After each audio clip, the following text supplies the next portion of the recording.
कोई आम किताब नहीं, बल्कि प्रतीक है हमारे मुल्क का। पर कभी सोचा है आपने कि ये मुल्क आखिर होता क्या है? समाजशास्त्री कहते हैं कि एक ही नस्ल, धर्म, जबान, परचम और हुक्म को मानने वाले बाशिंदों के समूह से बनता है एक मुल्क, एक देश। मगर हिंदुस्तान जैसे बहुत सी भाषाओं, धर्मों और तमाम जातियों प्रजातियों वाले सब कॉन्टिनेंट को किसी तंग नजरिए से नहीं देखा जा सकता है। और ऐसे मुल्क, ऐसे समाज में पुरानी रीतियों को तोड़कर सबको साथ लेकर आगे चलने के लिए किसी पुराने कानून से भी काम नहीं चल सकता है। इसीलिए हमारे पुरखों ने बनाया था हमारा संविधान, हमारा कॉन्स्टिट्यूशन, हमारा आईन। ये आईन ही तो वो आईना है जिसमें देखकर ही हम खुद को पहचान पाते हैं और संवार भी सकते हैं। आज से मैं आपको इस जादुई आईने के अंदर के संसार की सैर पर ले जाऊंगी। ये कैसे बना, कब बना, किस किसने बनाया और क्यों बनाया। तो चलिए चलते हैं वहां जहां कहानी शुरू हुई थी, हमारे संविधान की। But first things first, पहले आप भी तो ठीक से देख लीजिए उस मुकद्दस किताब को जिसकी बात हम कर रहे हैं।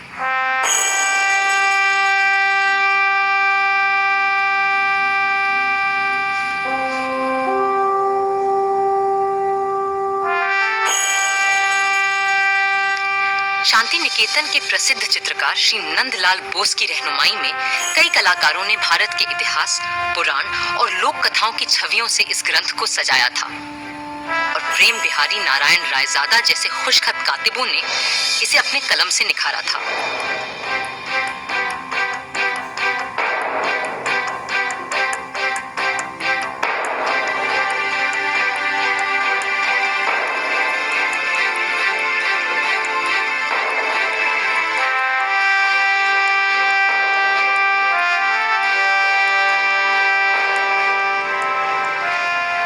काम मुश्किल होते हुए भी बहुत आसान था उस काम के मुकाबले जो इस संविधान की कल्पना कर इसे लिखित रूप देने वालों ने संविधान सभा में पूरे 3 साल लगाकर किया था।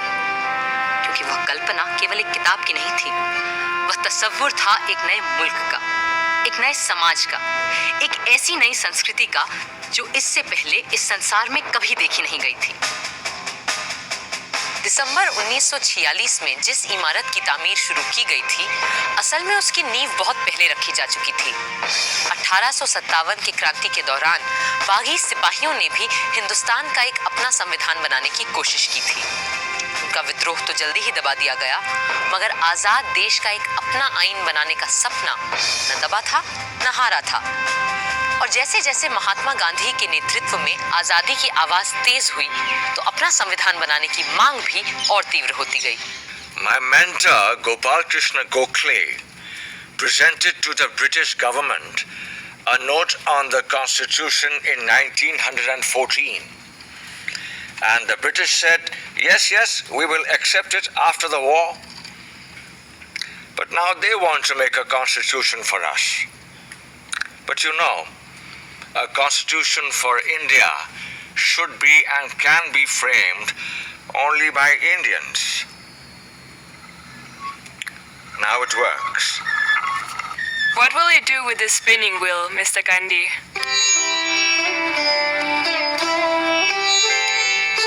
This is my secret weapon to drive the English rulers away so that we will have the power to make our own constitution. अब गांधी जी की सरपरस्ती में इतिहास ने दोबारा हमें एक नए भारत को गढ़ने का मौका दिया था। कांग्रेस नेता और आला वकील पंडित मोतीलाल नेहरू ने 1928 में एक रिपोर्ट तैयार की जिसे नेहरू रिपोर्ट या स्वराज संविधान के नाम से भी जाना गया। और उनके बाद जब उनका बेटा जवाहर कांग्रेस का सदर बना, तो उस युवा नेता ने हिंदुस्तान के अपने संविधान के सपने को और शदीद तरह से सबके सामने रखा। आजादी दी नहीं जाती, स्वतंत्रता किसी कानून के नुक्ते को बदलकर नहीं मिला करती। इस तरह तो नए निजाम के नाम पर अंग्रेजों की पुरानी गुलामी को और मजबूत किया जाएगा। सच्ची आजादी तब मिलेगी जब हम अपनी चुनी हुई संविधान सभा के जरिए खुद अपने देश का संविधान सोचेंगे, अपना आईन तय करेंगे कॉन्स्टिट्यूशन बनाएंगे। भारत माता की जय! भारत माता की जय! जवाब में अंग्रेजों ने सन 1935 में एक गवर्नमेंट ऑफ इंडिया एक्ट बनाया। ये एक्ट भारतीयों की उम्मीदों से न सिर्फ बहुत कम और अलग था, बल्कि इसकी वजह से कांग्रेस और मुस्लिम लीग के दरमियान दूरियां और बढ़ने लगीं। इस बीच दूसरे विश्व युद्ध के दौरान सन 1945 में डॉक्टर तेज बहादुर सप्रू ने सभी पार्टियों से मशवरा करके एक साझे संविधान का खाका बनाने की कोशिश की। उधर वर्ल्ड वॉर 2 की मार और इधर आजाद हिंद फौज और भारत छोड़ो आंदोलन के चलते अंग्रेजों का भारत पर अनंत काल तक राज करने का इरादा नेस्तो नाबूद हो चुका था। विंस्टन चर्चिल युद्ध तो जीते, मगर बेचारे चुनाव हार गए और बर्तानिया के नए प्रधानमंत्री क्लेमेंट एटली ने कहा कि भारत के लिए नया संविधान बनाने और मुसलमानों को अलग अधिकार देने की मुस्लिम लीग की मांग पर काम फौरन शुरू किया जाएगा। इसी के मद्देनजर पहली बार हिज मैजेस्टी की सरकार के 3 कैबिनेट मंत्री एक साथ भारत भेजे गए और ये कहलाया cabinet mission.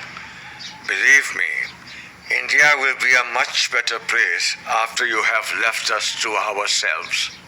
That's precisely what we ought to do, Mr. Gandhi. Our only fear is where it's possible to minimize the violence and the bloodshed which is predicted in this subcontinent when it breaks into Hindustan, Pakistan and Princestan. Then don't break India. But what about Mr. Jinnah's Pakistan? Why will you listen to my brother Jinnah if you are not ready to listen to others? And why do you presume that Jinnah will not see sense when you meet him in Shimla? I do wish our hopes come true when we meet in Simla, but it is important that you're also present there. What will I do there? I'm neither a member of the Congress nor of the Muslim League or of the other outfits that you have invited there. But still, we will need your wise counsel in Simla when discussions are held about an interim government and a new constitution for India. लाट साहब यानी vice Roy की शिमला कोठी में बैठक लग रही थी और वहां भारत भर की अहम सियासी हस्तियां जमा हो रही थीं। कांग्रेस की तरफ से आए थे उनके अध्यक्ष मौलाना आजाद, साथ में थे पंडित जवाहरलाल नेहरू, सरदार वल्लभ भाई पटेल और खान अब्दुल गफार खान। मुस्लिम लीग की तरफ से थे मिस्टर जिन्ना, जिनके साथ थे लियाकत अली खान, सरदार निश्तर और नवाब इस्माइल खान। फिर सिख, पारसी, ईसाइयों और दलितों के नुमाइंदे भी थे। उधर पूरे मुल्क में फैले सैकड़ों रजवाड़ों की तरफ से वहां मौजूद थे भोपाल के नवाब मोहम्मद हमीदुल्ला, जो उन दिनों चेंबर ऑफ प्रिंसेस के चांसलर थे। Friends, the winds of change have swept the old order all over the world ever since this bloody war has started. And our new Labour government of Britain is of the opinion that the time has come for Indians to decide how they are going to govern themselves. And the purpose of this meeting is to have discussions with all of you. The representatives of British India and the Indian states is to secure a way of framing the constitution of a free India.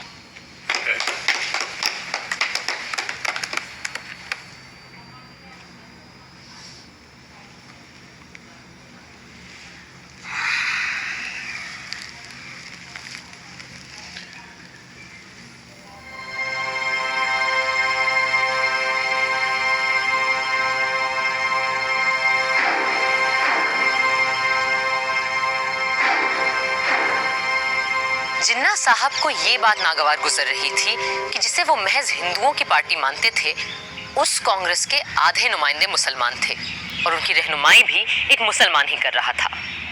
Shimla की ठंडी आबो हवा का ऐसे माहौल में गर्म हो जाना लाजमी था। मैं और मेरे साथी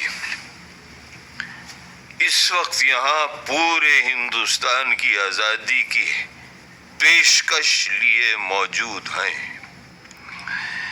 बाकी मसाइल दोयम है जो हम बाद में भी तय कर सकते हैं। अपनी कॉन्स्टिट्यूएंट असेंबली में जो जमा होगी एक आजाद हिंदुस्तान के ख्वाब की ताबीर करने के लिए।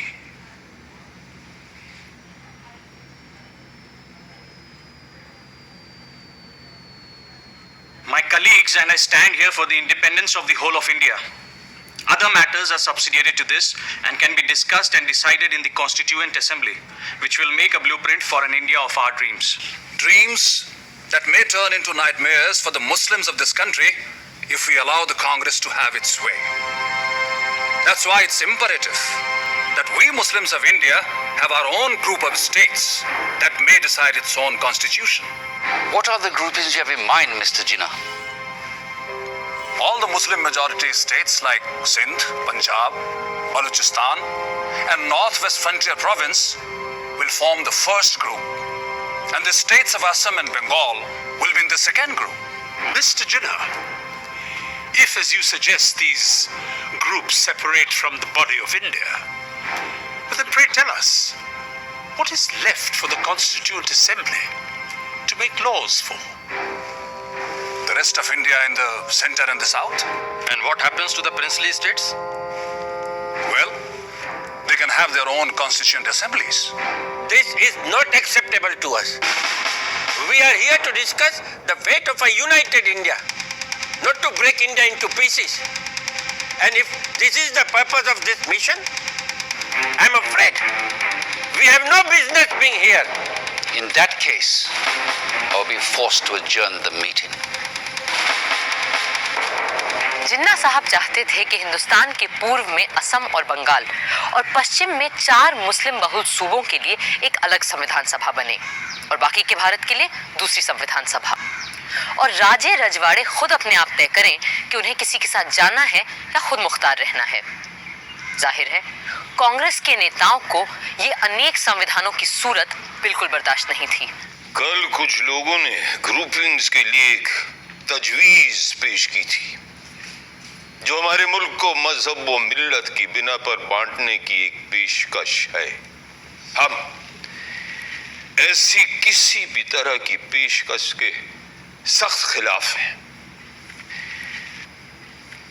हिंदुस्तान एक मुल्क है, आप सुन रहे हैं लियाकत अली खान साहब, हिंदुस्तान एक मुल्क है और एक ही असेंबली इसका आइन बना सकती है जिसमें तमाम सूबों, इलाकों, मजहबों और फिरकों के चुने हुए मेंबरान और राजे रजवाड़ों के भेजे हुए नुमाइंदे भी शामिल होंगे।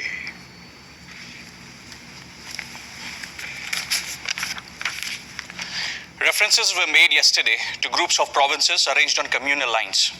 We are totally against any machinery to run any such groupings.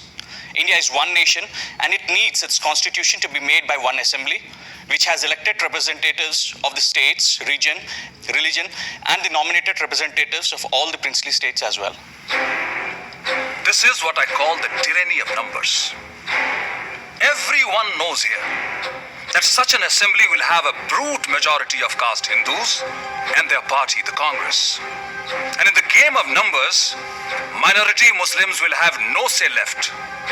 That's why we need 2 assemblies, so that Muslims can frame their own laws. मगर मेरे भाई जिन्ना, क्या आज तक हमारे पास हिंदुओं के लिए अलग और मुसलमानों के लिए अलग आइन थे?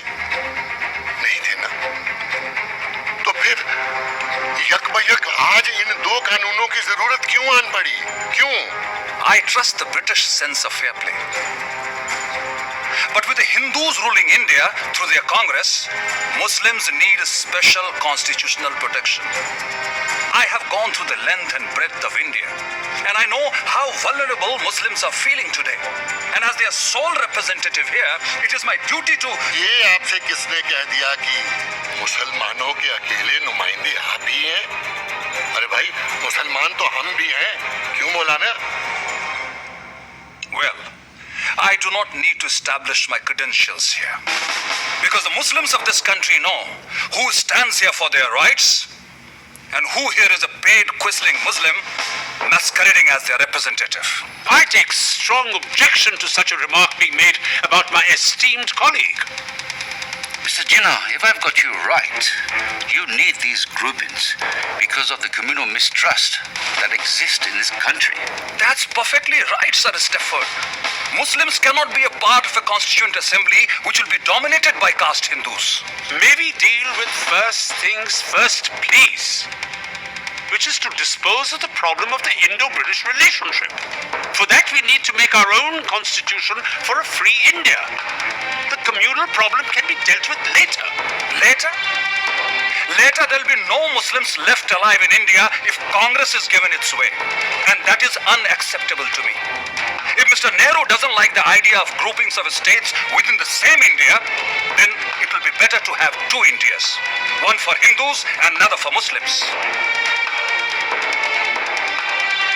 Hindustan and Pakistan. And a Princestan, the federation of the princely states. This is ridiculous. It clearly indicates the reality behind the groupings proposal Mr. Jinnah is making. I will not be a party to this balkanization of India. No. India is one and will remain one country. कड़वा सच ये था कि अंग्रेज हिंदुस्तान में अपनी घटती हुई फौजी ताकत से अच्छी तरह वाकिफ थे और वो चाहते ही नहीं थे कि सांप्रदायिक आग को फैलने से रोका जाए। पर हाँ, जाने से पहले सत्ता वो सौंपना चाहते थे एक ढीले से राष्ट्रसंघ के हाथ, जिसकी लगाम हो सके तो उनके ही हाथों में रहे। इन्हीं सब बातों को लेकर 16 मई 1946 को एक समझौते का मसौदा बनाया गया। United Dominion of India will be given independence as and when the appropriate time comes. In the meanwhile, two constituent assemblies will frame the constitution. One for the Muslim majority provinces, which will be grouped Balochistan, Sindh, Punjab, and Northwest Frontier Province as the first, and Bengal and Assam as the second group. The Hindu majority provinces in the central and southern India will form another group and make their own constitution. But the central government will be empowered to run foreign affairs, defense, and communications, while the residual powers and the responsibility will belong to the provinces coordinated by their group. How can you have two assemblies for one nation? Are you suggesting that there will be Hindu constitution and Muslim constitution? And which constitution will be applicable to the central government? But sir, Assam is not a Muslim majority province. Then why? Gentlemen, please, these are only recommendations which have yet to be accepted by the two main parties, that is the Indian National Congress and the Muslim League, whose working committees are going into details of this plan, and there is no need for us to add anything more at this moment. Thank you. But Nehru is adamant he won't agree to such a proposal. I'm ready to sit together with Jawaharlal, for whom I have great regard, to convince him of the value of these groupings, since he has no desire that the British stay back in India any longer. And if I'm right, then even British do not desire to stay back here any longer. Not just Nehru. The entire Congress Working Committee is dead against the concept of two constituent assemblies and two separate constitutions. In that case, they must agree to partition and for the creation of two nations. Because the only way I can agree to one union of India is if Congress agrees to two groups, as proposed by me.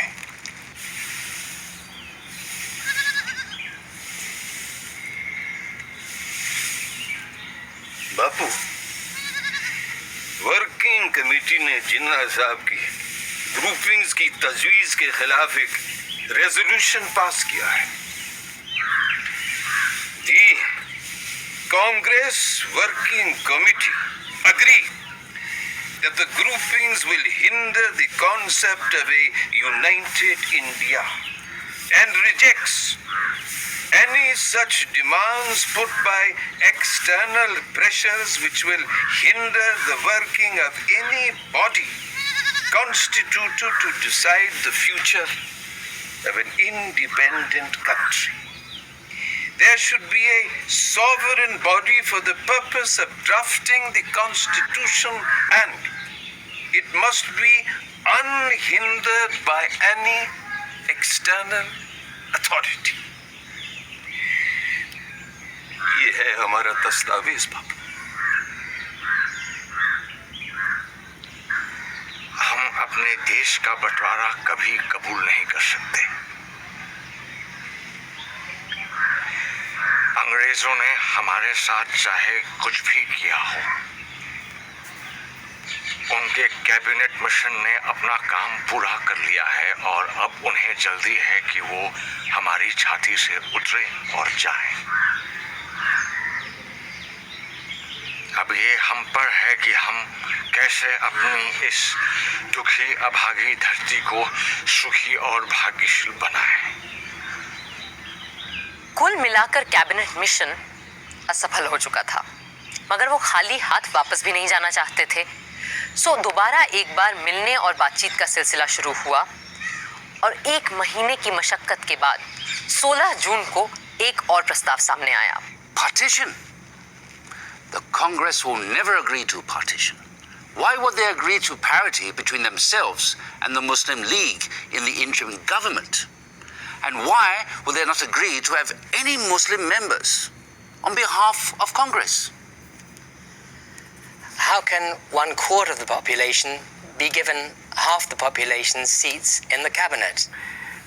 अगर हमने cabinet mission की सरकार में शामिल होने की तजवीज नहीं मानी तो न सिर्फ हमें सरकार से बाहर बैठना पड़ेगा, बल्कि ये मुमकिन है कि अंग्रेज हमें दोबारा जेल में डाल दें।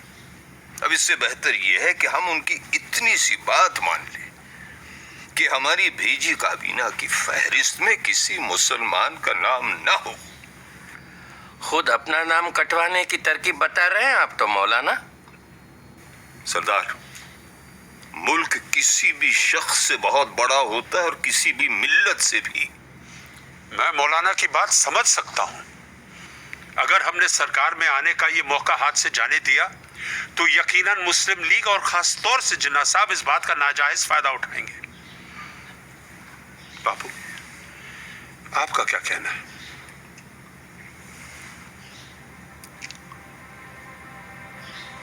मैं किसी फायदे या नुकसान की बात नहीं जानता।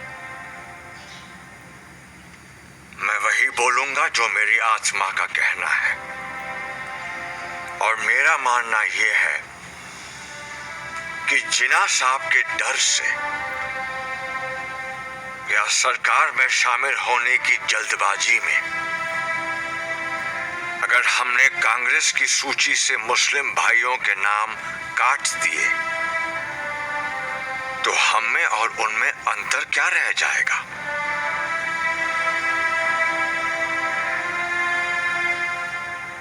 जिन्ना साहब सिर्फ मुसलमानों के नेता हो सकते हैं,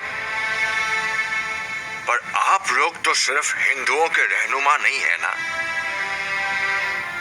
बापू, आपने सही फरमाया, मगर क्रिप्स और उनके साथी अभी रुकने वाले नहीं हैं। और अगर सरकार में शामिल होने के लिए हमें मुसलमानों को अपनी काबीना से खारिज करना भी पड़े तो क्या फर्क पड़ता है? मुझे फर्क पड़ता है, और मेरा ऐसी पार्टी से कुछ लेना देना नहीं हो सकता है। अगर आप लोग सरकार संभालने के लिए इतने उतावले हैं तो बनाइए आप सरकार। मैं दिल्ली छोड़कर जा रहा हूं। बापू, हम आपकी बात समझते हैं,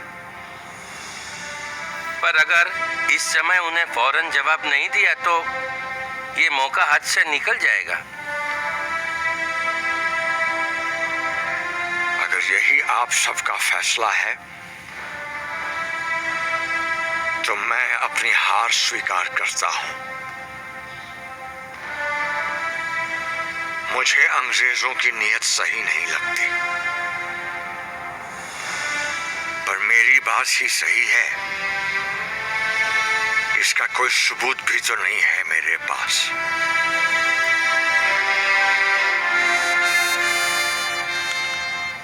अगर आप सबकी आज्ञा हो तो मैं